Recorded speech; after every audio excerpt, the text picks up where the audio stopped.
కూటమి నాయకుడైన చంద్రబాబు నాయుడు గారిని కూడా గట్టిగా మేము హెచ్చరిస్తున్నాం.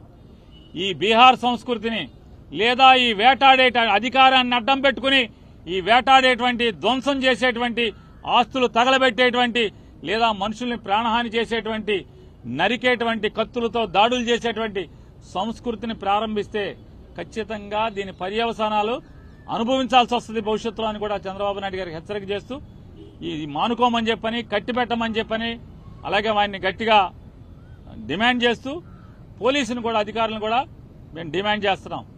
ఈ రకమైనటువంటి చేస్తే భవిష్యత్తులో చేయగలిగేదే ఉంటుంది. పిల్లిని గదిలో పెట్టి కొడితే పిల్లి కూడా తిరగబడుతుంది ఆత్మరక్షణ కోసం.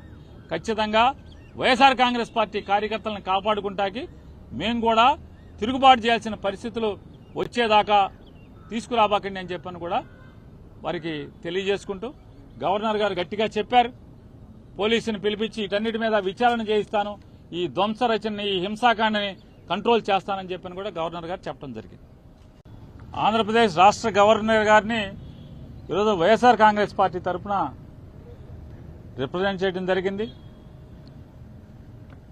పెద్దలు రాజ్యసభ సభ్యులు సుబ్బారెడ్డి గారు, తిరుపతి ఎంపీ గురుమూర్తి గారు, అరకు ఎంపీ తనూజి గారు, దర్శి ఎమ్మెల్యే డాక్టర్ శివప్రసాద్ గారు, కేశినేని నాని గారు, అట్లాగే అరకు ఎమ్మెల్యే గారు, పాడేరు ఎమ్మెల్యే గారు, ఇంకా ఎమ్మెల్సీ రఘురాం గారు, కేశినేని నాని గారు, ఇక పెద్దలందరూ కూడా గవర్నర్ గారిని కలవచ్చడం జరిగింది.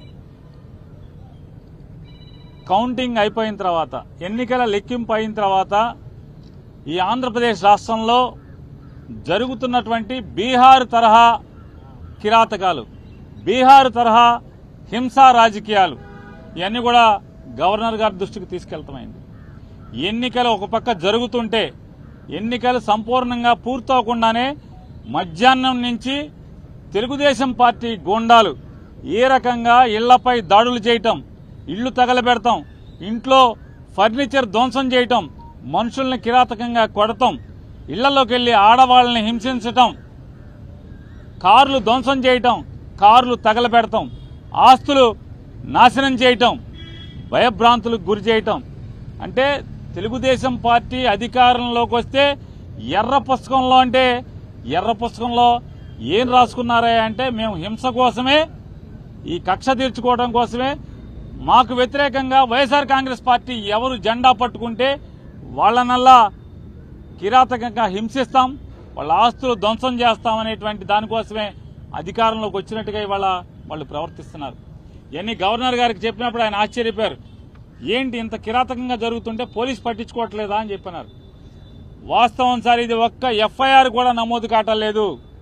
వెళ్ళి పోలీస్ కంప్లైంట్ ఇచ్చినా, ఫోటోలతో వీడియోలతో ఇచ్చినా కూడా ఆ వీడియోలన్నీ కూడా గవర్నర్ గారికి ఇవ్వడం జరిగింది. ఇంకా ఎక్కడెక్కడైతే జరుగుతున్నాయో అన్నీ చెప్పడం జరిగింది. ఆఖరికి ఈరోజు మీతో మాట్లాడటానికి వచ్చే ముందు కూడా నూజివీడులో ఒక కౌన్సిలర్ని నడి బజారులో పట్టపగలు స్టాబింగ్ చేయడం జరిగింది. కత్తులతో వెంటపడి పొడవటం జరిగింది. పోలీసు సాక్ష్యంగా పోలీసులు ఆ పక్కన ఉన్నా కూడా పోలీసుల ముందే స్టాబింగ్ చేసిన, కత్తులతో పొడిచినా కూడా పోలీసులు ఆపిన పరిస్థితి లేదు. కనీసం కేసు పెట్టినటువంటి ఇంతవరకు కూడా దాఖలాలు కాలేదంటే